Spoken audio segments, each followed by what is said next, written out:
We are delighted that this week's episode is sponsored by the Animal Guys, who tour the UK and Europe educating audiences about all creatures, great and small. Having just completed a sellout theatre tour, what makes the Animal Guys different is they've developed an entire show that involves no live animals. They truly believe in learning through laughter and educating families today so that we can save the animals of tomorrow.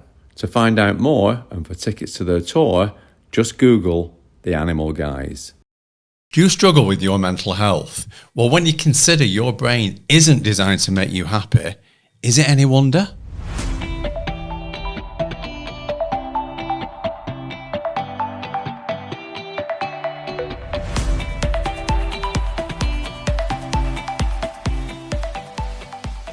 Whilst your brain isn't designed to make you happy, there are many things that you can do on a daily basis to change that and to create happiness within your life. Yeah, I think a lot of us feel really disappointed that we're just like, we don't wake up and we're full of beans and feeling really happy. But, you know, when you realise that your brain's primary objective is sort of to keep this amazing body running, but also sort of retain thoughts and protect you, basically. That's the big thing, protection.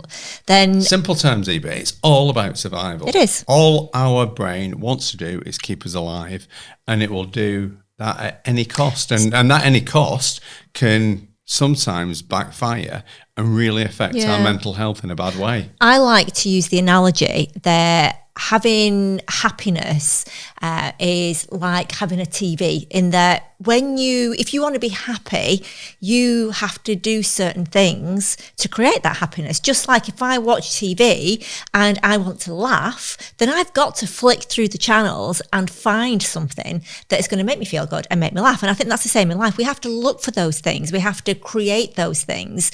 And can your brain be happy? Of course it can, but we have to put that effort in, I guess, to make that happen.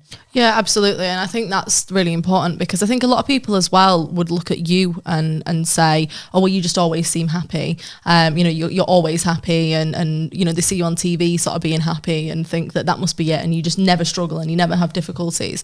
And I think that that's the thing, in life, we're always going to face difficulties, and, some more than others, granted, and I totally accept that, but irrespective, you don't just feel happy. It's not a natural thing. And I think that a lot of people, if they don't just naturally feel happy, assume that that's something wrong with them, and that everybody else is feeling really happy, but they're not, and therefore that there's something wrong with them, rather than accepting that actually everybody isn't naturally happy, and that things, you have to, whether you have loads of amazing things in your life or not, that's not what helps us feel happy. We have to do things to create that happiness. But you'll notice that, sorry Hunter, I was going to say, even with us, I think, because I think even with you two, people might look at you and go, actually, you're the therapist, so maybe you can't necessarily help yourselves. But I think even with us, a common question I get from people is, have you got anything wrong with you? Have you got any phobias? And then I it's like, oh, I bet you haven't, have you? But even with us, things still get to us and still happen. Even, and do you know what I mean? It's not just like because we have you two that things don't get to us. And I think that's a really good point, because it's a preventative rather than a treatment in people's eyes. And that's where they're wrong, because people think that we will not ever struggle with anything because we're going to be somehow prevented from experiencing these things with having therapists as parents, and now being a therapist myself. And actually, Hunter's spot on that, yes, it gives us better ways to deal with things, because it's like, you've given us a toolkit essentially to deal with situations. Understand it better. Yes, and then you've got the understanding. But it doesn't mean that we're prevented from experiencing life, because life has ups and downs. And as we always say, it doesn't matter, it doesn't matter who you are, it doesn't matter where you come from, it doesn't matter how wealthy or how poor, how young, how old. Nobody is immune to feeling sad. No one's immune to mental health issues. Equally, no one's immune to being affected by happiness as well. But when you consider, and that's just, and let's not lose sight of, we're all the same, and our brains work in the same way. And if you consider, you can hear the funniest joke and you can laugh about that joke and it's amazing. But then if you hear the same joke again, it won't be as funny. If you hear it for a third time, it's less funny. If you hear it for a fourth time, it may not even be funny at all, because you've heard it 3 times before. Now, if you've got something that's troubling you and you think about that, then the next time you think about it, the first time, it starts to get a little bit bigger. And then when you look at it again, it gets a bit bigger and then gets a bit bigger again. And the reason being is because your brain is trying to protect you from that thing that you're worried about. It wants you to deal with it. It wants you to solve it. But if you feel that you can't do that emotionally, then it will spiral out of control. So I think what we're saying here is that the first step to happiness is appreciating that nobody is constantly happy. You've got to appreciate that we do have ups and downs in life, but just like the body, you know, if you want a good body, if you want to be healthy, then there are things that you have to do. You know, you do have to go to the gym or exercise. You do have to eat healthy. You do have to keep hydrated.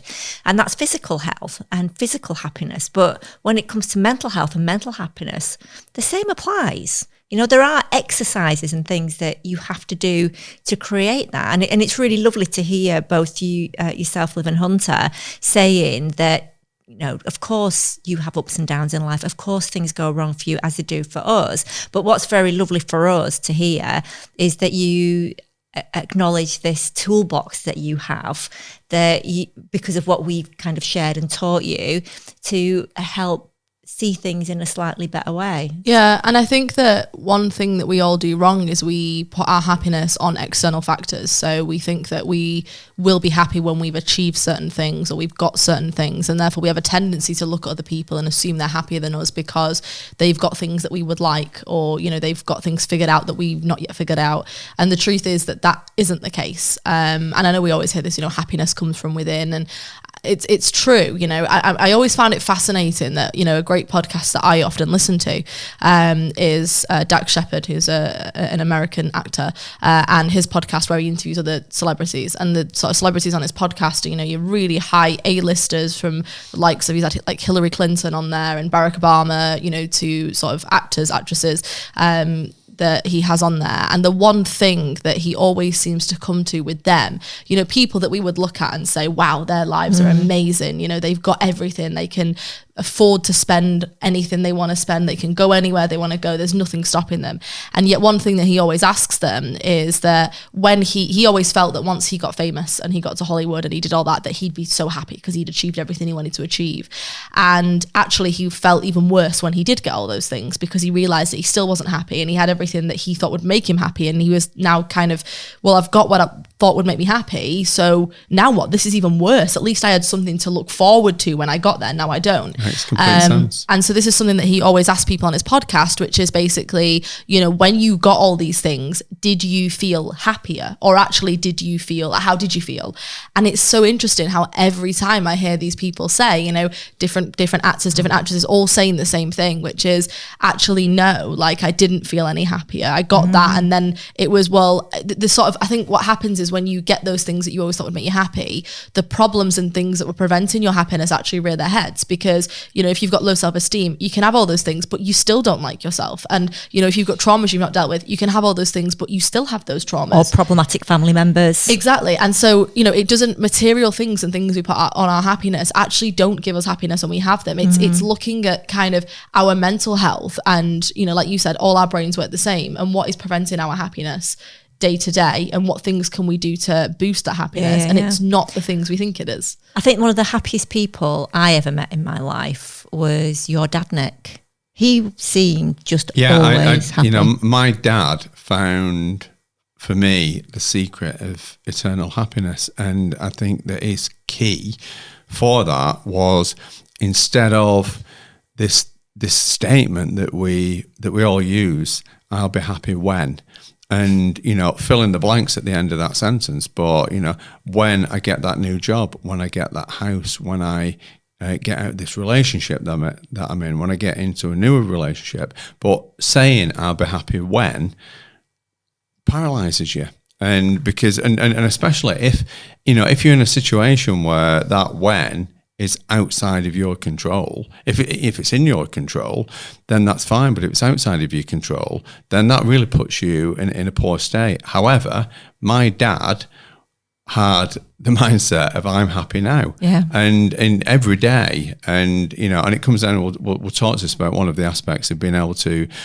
to combat this was gratitude, because every day he was living his best life, and it never changed. It was every single day. And I think when we say I'll be happy when, if we live by that philosophy, I'll be happy when this happens, I'll be happy when that happens, we're consistently moving the goalposts. And I think, you know, your dad, he was just the loveliest man, and I never ever saw him angry, or he just loved everything, you know, and he would point out the beautiful flowers and how much he loved Liv. I know Hunter wasn't born when your dad was here, but he just did really look for the positive, and I love that. And the other thing that I think that is very apparent to happiness, and I think Liv and Hunter and ourselves are something that it will really resonates with us, but that you might have that for me, I think having goals is a really big and very important part of happiness, and definitely worked for me. You know, when I met you, I had no goals. I was, you know, instead of planning my life, I was living by other people's plans. Instead of having my own goals, I was helping other people to create theirs. Nobody's fault, but I simply didn't have any goals in my life. And what's very interesting is that I attribute my happiness and my progress thanks to you, Nick, actually, encouraging me to create goals. But what's very interesting with you, Liv and Hunter, and I think we actually spoke about it the other day, is that obviously we've always encouraged you both to have goals and to have things to work towards. But your big ones. For you, Liv, it was, I'm going to go to Oxford. For you, Hunter, I'm going to go to America. And this just highlights why we should keep evaluating our goals, because you both, Liv and Hunter, had these two big goals, Oxford, America. You then achieved them. And then what happened? I mean, I literally said to you last week, didn't I, that I felt like this past semester at Williams, like I'd really enjoyed it and I'd loved it and I'd done so much amazing things and made amazing friends and stuff. I didn't really feel like I had the same level of achievement that I had before. I hadn't really done as much as I would have liked. Academically, I did everything, but like extracurricular, I just hadn't really achieved as much as I was hoping to. And I said to you last week, I was like, oh my God, I've just realised I didn't set any goals. I had no idea. I wasn't working towards anything. I wanted to do things, but I never said to myself what those things were, and I was never looking, because of that, I wasn't looking for the opportunities to do things, and I just didn't have any more goals after that. That was it. That was that. I went to America, and then what was next? I didn't have anything. Exactly. I think that having goals, it does give you purpose. Having goals gives you drive, gives you something to work towards, gives you a sense of achievement, gives you a sense of energy. You know, a lot of people say, how do you keep motivated? I'm motivated because every day and every night before I go to bed, I know 2 or 3 things that I want to achieve the following day. And this is why when I say goals, you know, yes, goals for the future, but goals for tomorrow, goals for hobbies, goals for people I'd like to be around, places I'd like to go, restaurants I'd like to visit. And it just gives you this wonderful focus. And if you are struggling with your mental health, having goals gives you a positive distraction. Just say as well, you know, when you make a list of things you need to do, you tick things off and you get a sense of achievement when you do something. If you have a goal and everything you do where you work towards it and you accomplish something that's towards that goal, you get that kind of sense of achievement and you get that kind of rewarding feeling, I think, as well, which can just help. Yeah, absolutely. State of mind. And I think that goals are really important, but I think there's a caveat to that, which is, I mean, because, you know, I go back to what I was saying before about people that, you know, they have this big goal and then they get it and go, oh, actually, I'm not that happy. And I think that there's twofold to that. And the first thing is, yes, having constant goals, not just one big goal. Because for me, for example, my goal was to get to Oxford, and I got to Oxford and I could have gone, well, what now?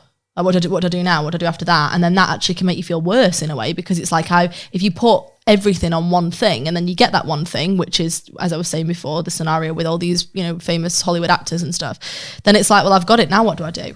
And actually that can make you feel worse. So I think the first caveat is to have constant goals. So, and I think that's why smaller goals can work better actually as well, because, you know, if your goal is to, for example, right, thinking of someone that I've sort of worked with in clinic, which is she had a goal to complete something, a course that she'd started years ago and never completed it. And the goal of completing that seemed like a massive goal, whereas actually creating lots of little goals, she found really fantastic and really motivating, which was like, right, I'm just going to get my books out and have a look over it. And then the next goal was, right, I'm going to make a little start on sort of a plan of what I'm going to write for each bit, and then I'll come back to it. And just little bits of goals actually is really motivating. And like I said, constantly having goals, so you don't get it and go, oh, I've got it now, what do I do now? You know, having goals. And I think the second caveat is actually taking stock of when you have achieved things. And I think this is the biggest one of all, because I think so many people listening will relate to, you know, the fact that they probably have things right now that at one point in time were a goal. And this was the thing for me, right? When I was at Oxford, there was times I was so stressed out and I'd just think, oh my God, this is awful and I've got so much work. And I'd take a minute and go, hang on, I'm doing this thing that I've wanted for so many years, and how lucky am I? But you lose sight of it.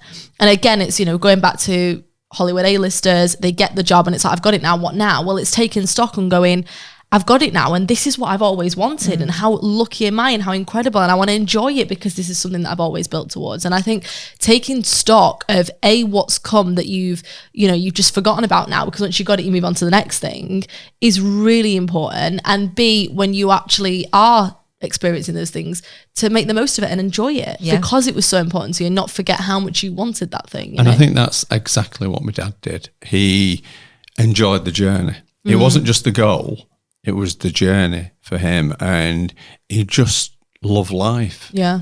And that's something that we like I say, we do lose sight of, in the fact that we have goals. We've achieved, you know, everyone listening, if you just look back at your life now and the things that you wanted in your life, look at your surroundings, where you live.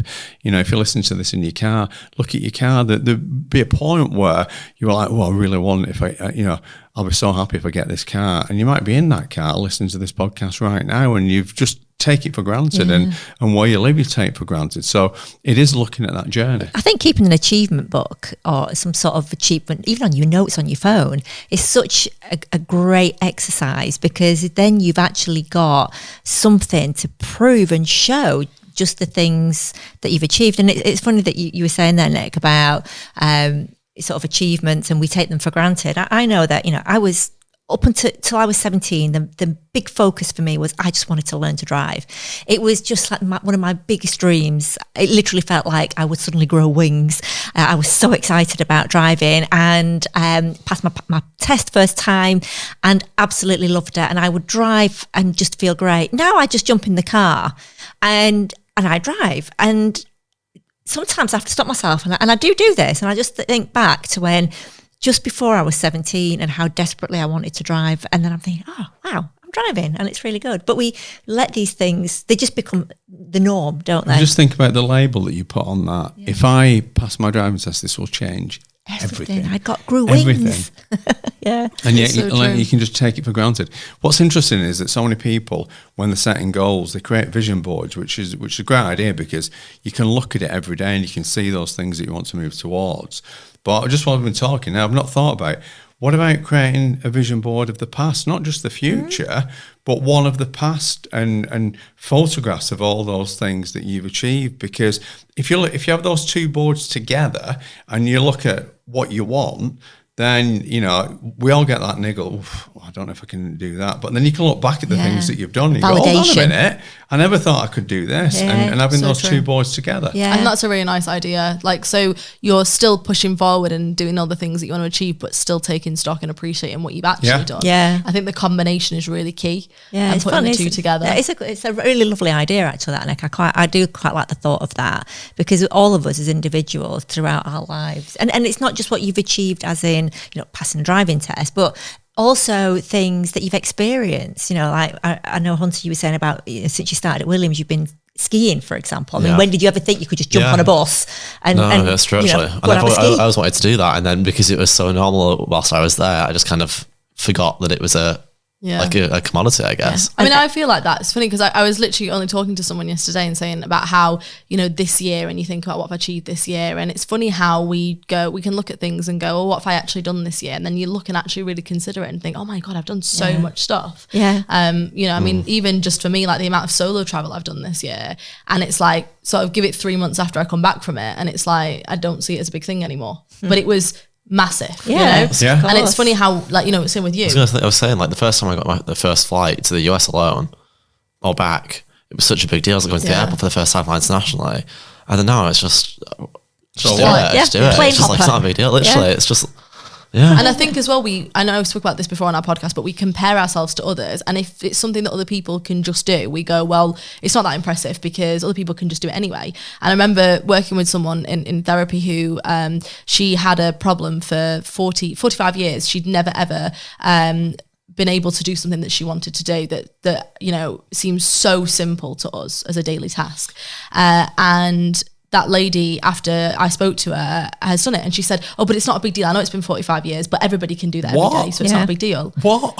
And it's like, but that's what we do, isn't Yeah, it? we downplay our because achievements. we compare ourselves rather than going, hang on, I've not been able to do something for 45 years and I've just done it with ease. But one thing, sorry, Eva, but go. one thing that we just never know is what is going on in someone else's head.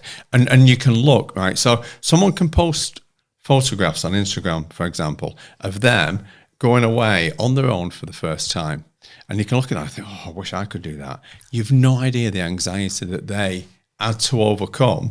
And some of those photographs, they could have been absolutely full of anxiety. You can't see that in the photograph. You don't know what they did. And we just look at other people and think, oh, it must be easy for them. But it isn't. Yeah. It isn't. And I think that's one thing that you always said to the kids, Nick, and this has been our philosophy, thanks to what your dad said with yourself at Liv Hunter, is that at school, for example, we always said, don't worry about being the best, just do better than what you did last time. That's all that you need to work for. So, you know, if it was your spelling test and it was out of 10 and you got 7 out of 10, just if you get 8 out of 10, that's fantastic. Yeah. Because it shows that you're making progress. And I think that's another key tip for happiness, isn't it? Is absolutely. look at your progress, not look at others, because you'll always find people that will be doing better than you Always. in some places, but equally we don't think about what we're doing better than that person in other places. So did that make sense? So you can look at someone and compare on one factor and go, oh, they're better than me, but actually you might be better than them at something else. But on this factor, you know, they might be better than you, but it's about what you're doing and how you're improving. But not even that, really. I mean, obviously, yes, but also we all start in different places as well. True. So even though one person might be better at you than something, you might have progressed in the area so much further and come so much further than they have. Yeah. So really, what's more impressive? Which That's is more also valuable? a good point, because that's like you always, again, your dad, I've got to say, you're fairly wise. I'm a fountain of knowledge. It's because maybe you're like Honestly. Yoda, very old. It's nothing to do with that. That you've collected all this information. But you have always said that a lot of people will compare themselves to other people, but you might be comparing your year 1 with their year 10. So it's not a fair comparison. So you should always just compare yourself to your own. What's interesting? The Olympics is interesting, and the reason why That's a discussion. Yeah, no, there's a reason why. The reason why it's No, interesting. I did is enjoy it because this time, I'm not can gonna you lie. imagine getting to the Olympics? Right, it shows that you are, you know, amongst the best in whatever event it is that you're in. Someone's always going to get the gold. Right? And it might not be you, but the fact that you got there good point. is incredible. And when, as Hunter just said, you don't know when you started the journey as to when they started the journey. One thing that does happen at the Olympics, someone who wins the gold medal, you know, in 1 year, if they compete in the following year, don't always get the gold. No. They'll get beaten by someone who got the bronze in the previous Olympics, right? So it depends where you start your journey, which is also very important. Can I just add a very small little addition here? Go on, because I'll let you. before everybody goes, oh my gosh, she was slating the Olympics. I actually don't mind the Olympics, but it's just certain sports that others I find a bit boring. Yeah, that's fine. Yes, that's all I meant. I was That's just all I going to meant. say, Slating the also, Olympics. people can have a bad day. True. So interestingly, or Absolutely. just a bad, like, you know, every time we do, I find it really interesting. Me and Dad watched the high jump together, and I found it really fascinating that there was 2 high jumpers left, and they kind of keep lifting the bar until someone gets knocked out, right? And they got it to a certain height. There was 2 high jumpers left. They both couldn't make the height, so they went, right, we'll bring it back down again. So, you know, and until someone knocks it, so someone clears it, someone knocks it off, right?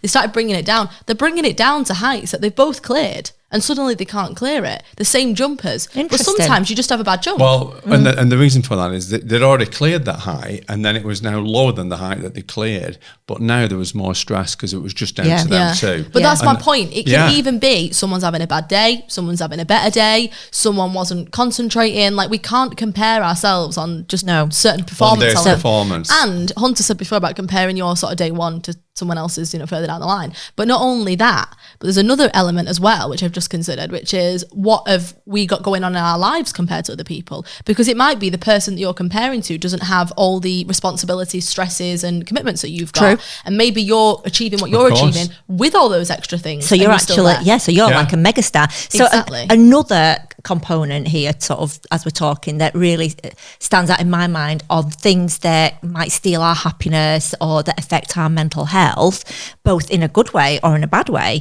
is the people that we surround ourselves with.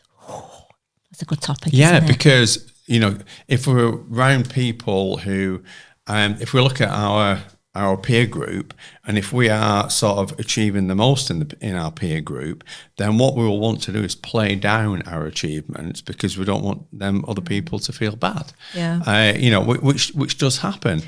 But even going to a party, for example, you can have a party and the same people go to the same party, and some people will have absolutely loved it because they've been with people that have been really fun and funny and they've had some great conversations, and then other people have been stuck with people that they've not maybe gelled with, ever. and then they're like, oh, this was a horrible party. So the people, not just like so in that kind of situation, but also people who you work with can impact your happiness and affect you both in a good way or a bad way. You've got people in your family that can affect you good or bad, people at uni, college, whatever. It's so contextual. Let's talk about Nickelback.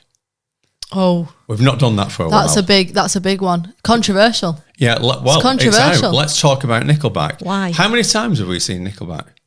I reckon somewhere between 10 and 20. That's a safe bet, isn't it? Between 10 and 20 so times. you look at that and they're always, let's be honest, they are always great. However, we saw them in Vegas.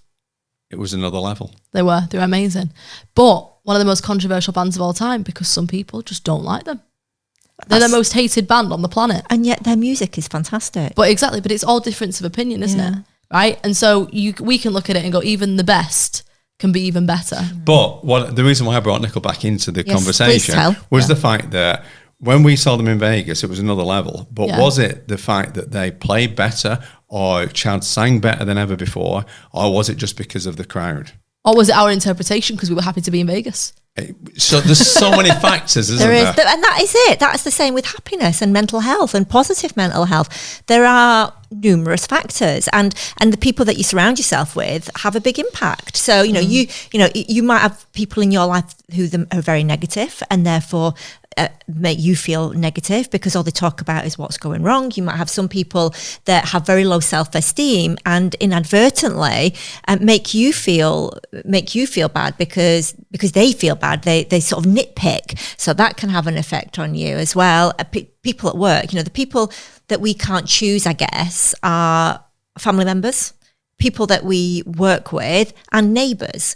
And if in any of those three scenarios we have people that are quite negative, we can feel trapped in that pit of negativity, and that then leads dread and, oh my gosh, I don't want to go to work, and how do I deal with this family member? I don't really want them a part of my life, but I feel this obligation and I feel this guilt. And then you're seeing that neighbour consistently, and they, these people that are around us can impact our mental health greatly, and because we can't change those, obviously if you can avoid, then avoid. But what we then should do is also surround ourselves with better people, so that we're giving it more of a balance, because it's like a slippery slope. The negative people make you slide down. So keep building yourself up with positive people, find positive friends. And the best way to do that is through hobbies, etc. A lot of people say, I struggle to make friends, or I struggle to meet like-minded people. But the best thing to do is, if you enjoy something, you're more likely to meet like-minded people doing something that you enjoy.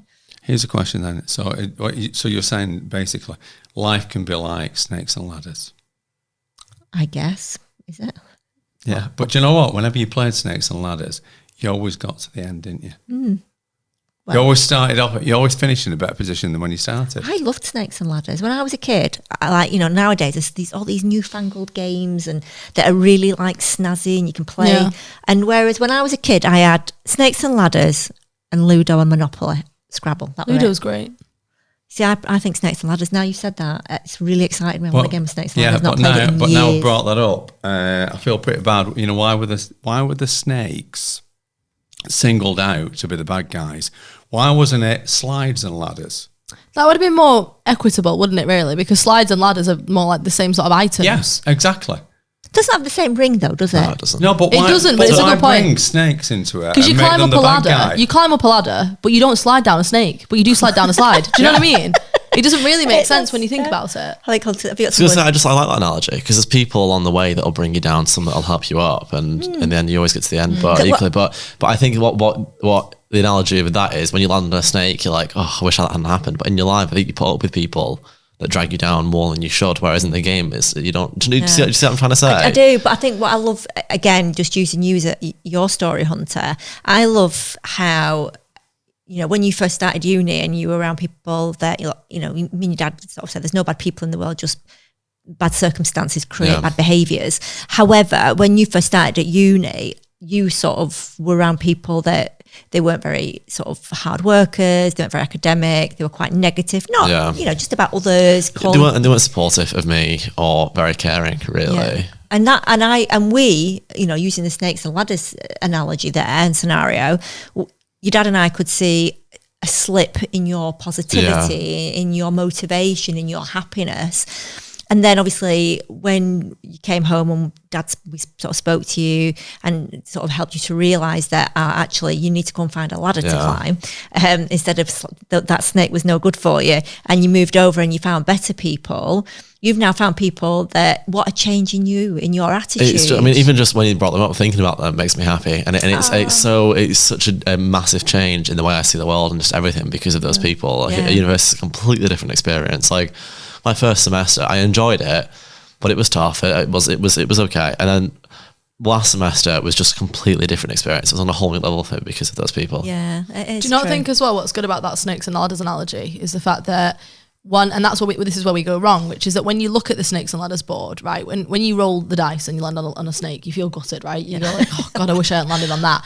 But you don't just go, oh, I'm just going to give up with this game, because that's true. you're going to get there. But that's because you're looking at the board from above. So you can see the bigger picture. And you can see that despite the slide, right, you're still closer than where you started. But in life, we don't have that overview. So we just think like, oh my God, this is awful. I'm at rock bottom because I've had this situation. We don't go, but hang on a minute. Yes, I'm back to here, but still, how far have I come? Yeah. Because that's the difference, isn't it? We're so in that moment. Yeah, because the big snake doesn't go back to step one, does it? It goes back to a lower one, but you've actually still moved forward. And also, when you land on the snake, you have no control over it. Sometimes when that happens, something pulls you down. Actually, Hunter, that's not true. So when we were little, Hunter, even if he went down a snake, sometimes he'd distract people and then suddenly be back at the top of the snake again as well. So, it depends if you're playing games with Hunter or someone who's following the rules. But still, the point is when you land on the snake, you still land on it and it happens. Unless you're Hunter and you can distract people and move but I still landed on it without my control. That's true. That is true. I'll give you that. You still landed on the snake, whether you chose to follow the snake's snake. That was rules. my own choice. But yes. And sometimes there's bigger snakes than others, There are. as you see on the board. Yeah. And also, conversely, bigger ladders than others. But isn't it always a good feeling when you land, when you throw the dice and you land on the bottom of a snake, it can't do anything. Yeah. And another thing as well that we spoke about recently is actually the snake feels worse when you're nearer the end of the game. So this is something me and Dad spoke about recently because I was giving him a little bit of science. So I'll go into my science corner, which is that science research shows that the closer we are to getting something and then we have a setback, the more anxious and frustrated we feel than if we were further away. So there's like research where they look at people who are in like lines to like get to a desk, like say like shopping or at the cinema or whatever. And they're at, like to get to the desk, it's quite a long line and someone pushes in front of them, but they're right near the back of the queue. People aren't as bothered. Right? Because they're already near the back of the queue anyway. One person, it doesn't really make a difference. Whereas if you're right near the front of the queue, you're next in line and then someone pushes in. Yeah. I want to rugby tackle them down. It's like, how dare you? Yes. How very dare you? Do you know what I mean? And you get angry and frustrated. My point being is that sometimes in life, the biggest like setbacks can feel so big because you were so close. Yes. But actually just hang on a minute. How close were you? Like, how great is that? Yeah. Well, that goes back to the Olympics. And again, right back to the Olympics, right? The high jumps, they'd already jumped higher heights. Yeah. And now it's just down to those two. And now they can't jump the height that they'd previously done. Yeah. But how many people in the Olympics go, hang on a minute, you know, you see these interviews with them, and say, oh, I'm so gutted, I got the silver. And it's like, hang on a minute. You've just come back with, not only did you get to the Olympics, which is amazing to represent your country, but you've even got a medal. Like, that's insane. But even again, if you don't, though, the fact that you got there, I mean, that you got there in the first place, it's brilliant. Massive. And that's the thing we do lose sight of. It's constantly looking at the thing ahead rather than looking at how far we've come. And I think that's exactly it, isn't it? You know, to actually get there is amazing, and people feel so gutted because they were so close. Yeah. But actually realizing how close you were just shows how amazing you are. Yeah. I also think another thing that can help you to feel happier and is better for your mental health, and that is to talk things out. You know, talk things out with people that you know, that people that are positive, people that you care about, a therapist. And the reason that's a really good idea is I like to use the analogy, if you imagine you have a balloon, and every time something negative happens, it's like you're blowing air in that balloon, and then that balloon becomes huge, and it's like so taut, and which is why you feel tense. Whereas when you talk, even though you might not be fixing something, or it might feel like you're not fixing something, for every time you talk, you're just letting a little bit of that air out of the balloon. So I think talking is, and I love the fact you mentioned that, because just before this podcast, I actually got a stat that I wanted to share, which was a survey showing that among adults 60 and over, I don't know why this was adults 60 and over, but I just thought it was interesting anyway. Adults 60 and over, only 46% of those with any symptoms of mental health conditions actually go for help. 46%. So that's less than half of people needing treatment actually speak out to ask for help. I think that's because older people are generally less likely to reach out because of stigmas from mental health, probably, and also just I mean, I do agree. I think nowadays people are more willing to talk about their mental health. Obviously, we know the stats in men as well are a lot lower. Like, men seeking mental health mental health help is a lot lower.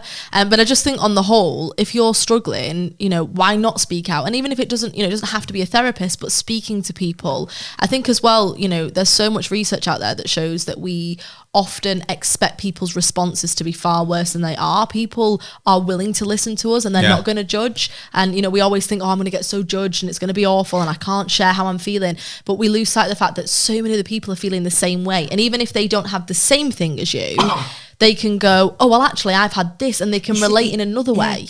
And that's what I love. What people underestimate is that when you actually speak out, then what actually happens is you give that person that you're speaking out to the opportunity to tell you about their little issue or their problem that they might have been too embarrassed to share, and you've now given them, you've opened the door for them to feel safe. So speaking out might be more helpful than you realise, and not just to you, but to the person who you're trusting.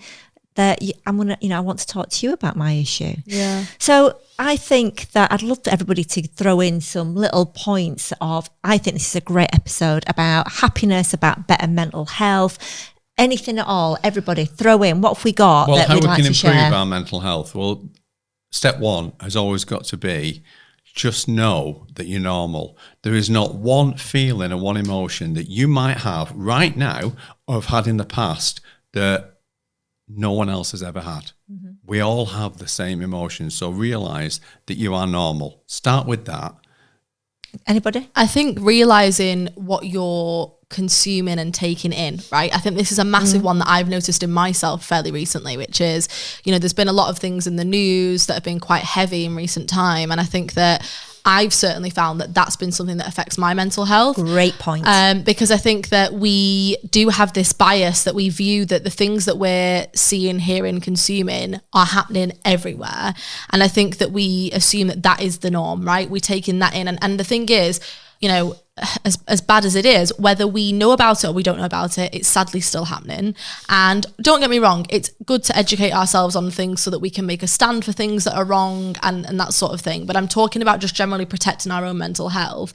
The more negativity we allow in, the more negative we feel, and the more positivity we allow in, the more positive we feel. One thing I'd love to share is there's a great website out there called the Good News Network, and it is a news website where they only share good news stories, and it's all all over the world, and it's in all forms, sort of science advances, things that have happened, amazing stories that sometimes I think if anyone listening feels that they've heard something in the news, or, you know, they've, even it doesn't have to be in the news, but it can be on social media, it can be things around you, you know, like if there's a lot of things going wrong around you, just to have a read of some things on there, just to realise, to balance that and realise that, you know, it's not all bad, and there's not just bad things happening, but the bad things are the ones that we report on, you know. People don't report on the good stuff. It is about balance, and that's exactly it. You know, the news is that it just collates information that's about things that have gone wrong, but there is nothing out there that goes, hey, this is everything that's gone right in the world today. I just spend 5 minutes every day looking at cat videos. Do you know what I think's nice? Knowing things that either make you laugh. So like for me, a really good go-to is Friends. It's just, it never gets old. You can watch it. Yeah, I mean, Schitt's Creek's great, but Friends is one that you can watch over and over and over again. Schitt's Creek is. Yeah, I suppose. I feel like, and Frasier as well. Hold on. Yeah, I feel like it never ages, Friends. Like I can watch it every time and it still makes me laugh the same things. 2.5 Men. Only Fools and Horses. Hunter, have you got Parks anything? and Recreation. I thought you said Pirates of the Caribbean then. I was like, that's not really Parks and hilarious. Recreation, very good as well. Yeah, and you like Brooklyn Nine-Nine, don't you, as I well? do, and That's Impractical Jokers. And Impractical, Yeah. you love Impractical really Jokers. do. I mean, literally, I hear you laughing out loud when you watch that. And that is an important factor. Things that can make us happy is things that we watch on TV. And now we're in a world where we can actually choose what we want to watch. So, why to watch choose things something that will funny? make you One of laugh. my favourite stories ever was our friend in LA that her mum had had a C-section, and she watched the film Dumb and Dumber after having a C-section and laughed so much that she had to be restitched. I mean, but do you know what I mean? It is when you're feeling, when you're recovering and you don't feel well, and that can be recovering physically or it can be mentally, you know, putting good things into your body. And it's the same as, you know, we know that food wise, if we put good things in, our body will function well. And if we put bad things in, it won't. But we don't really think about it in terms of mentally. And it's exactly the same. Music's another thing. Absolutely. Listening to feel good music. You know, I remember Nickelback. Nickelback, there we go. The Shout out to Sweets. Nickelback again. Can you tell when I wake up in the morning? Yes, we can hear Yes. it. We can I was hear gonna you. say, yeah. You blast music and we can hear you singing your head off every morning. It's so Your good for voice you is though. louder than the music. Really? Yeah. And the best bit of all, we were in a therapy session a few weeks ago, and obviously our therapy room is underneath your bedroom, Hunter, and we were in the therapy, and then all we could hear was what was it he was singing? Hunter was singing so loudly. I think it might have been The Sweet, actually. I don't know, because I was trying to talk louder to try and It's so funny. I walked in my room and realised my stomach dropped. I was like, oh, Well, the best thing was he came and found me and he walked in dead sheepish and I was like, you all right? He was like, no, I'm not, no. And I was like, what's happened? And he went, I'm so embarrassed. Yeah. Oh, no. So- but no, actually, it we're was also going great. to say we've got a routine at home that one of our cats sits. We've got the sundial,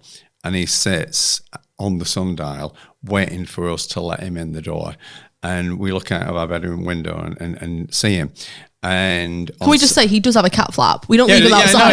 No, he has a cat flap. He can get in and out Yeah, whenever he but- wants. but he knows- But he wants a human door. Yeah, but the sundial is right under our bedroom, and he knows. So Well, actually, it's not. We can see it from our the bedroom. bedroom, yeah. but My bedroom. but Yeah. it's actually under your bedroom. Yeah. And this is what I'm leading to, is because this Saturday you got up really early. And because you got up first and you were obviously singing, I looked out of the window and he's looking at you. Yeah. And he was there, instead of Even looking the for cat me, he was was looking at listening. you because Yes, the cat was listening to you as well. Anything else to add But to yeah, our... but music's a really good Yes. one, and I think Amazing. when you're feeling down, you can always listen to something. You know, maybe create a playlist. I think is a really nice Always. thing to do, like a feel good playlist with songs that personally like inspire you and make you feel like you can get up and go and you can seize the day. I think that's really really helpful. You know, so thinking about what you put into your body physically, but also mentally. Yeah. So you know, the people you're around comes into that. The things that you Massively. consume on TV and you know the news. Just deciding that you don't want to watch it, don't let it in if you find that it's affecting you. Certainly not late at night, because then we often dwell on it when we're sleeping and then we can wake up in a bad mood. So watching comedies, listening to feel good music, all those sorts of things. Mindfulness meditation as well, I think is really good, can really help. Massively, yeah. I've got to go with the number one in this toolbox for your mental health, and it is the antidote to anxiety, and that is gratitude. Mm-hmm. And you know, people talk a lot about gratitude, but I want you to consider in a bit more depth. What I would like you to do is, I want to give you an exercise now, a bit of homework. And what I want you to do is look at your life right now and look at where you started your journey. And that might have been when you were at school and you were thinking about things that you would like when you got older. Wherever you started your journey into where you are now, and I want you to make a list of all your achievements, right? And I want you to just consider that, not how you feel about your life, things that are actually factual and things that you've achieved in your life, and look at that and just look around the room that you're in, look around the car that you're in, and just look at the amazing things in your life and think about those every single day. And don't just think about them, feel them. That feeling that you had, when I get this car, I'll be so happy. Get those feelings again and get excited about your life because you've achieved.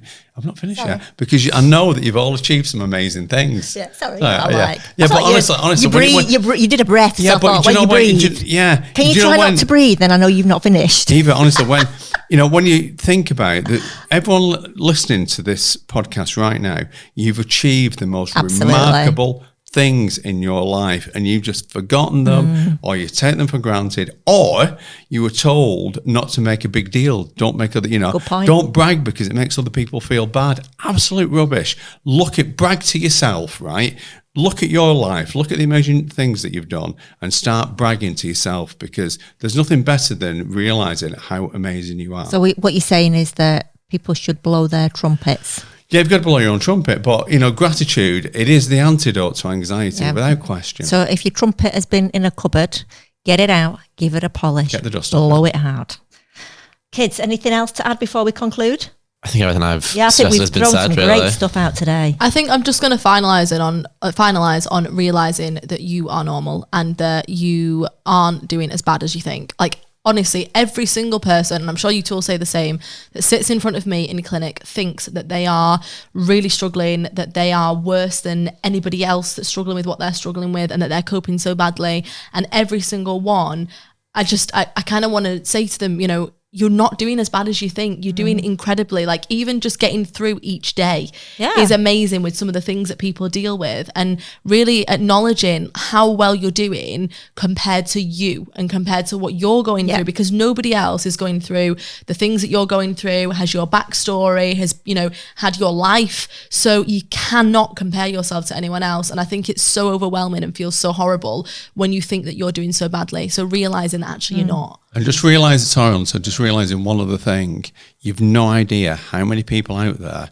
who are looking at you, looking at your social media and thinking, I wish I was there. Yeah. Because I think it's a very easy thing to do is to not appreciate, to feel like you're the only person going through that, because ultimately you can't feel what other people are feeling, and you can, we don't talk about you can it. hear, and you don't talk about it enough. And even when, in the rare case you do hear about someone feeling something similar, words aren't as powerful as the actual feelings you're feeling, and it doesn't feel like it's the same, I guess. And I don't feel like it's not a conversation you have, really, is it? Like, even if you were to tell your friends about how you struggle, you tend to sort of mask it a little bit, and make it sound not as bad, so you don't realise how bad everyone else is feeling, and therefore we just think that everyone's doing better than us and we're really struggling. And I cannot stress that enough, because I hear it so often. People lose sight of how much they are dealing with and doing, and they keep going every day, and that in itself is incredible. So I just want to end for me on only comparing yourself to yourself and you doing better than the day before, because that's massive. And if you don't appreciate how well you're doing,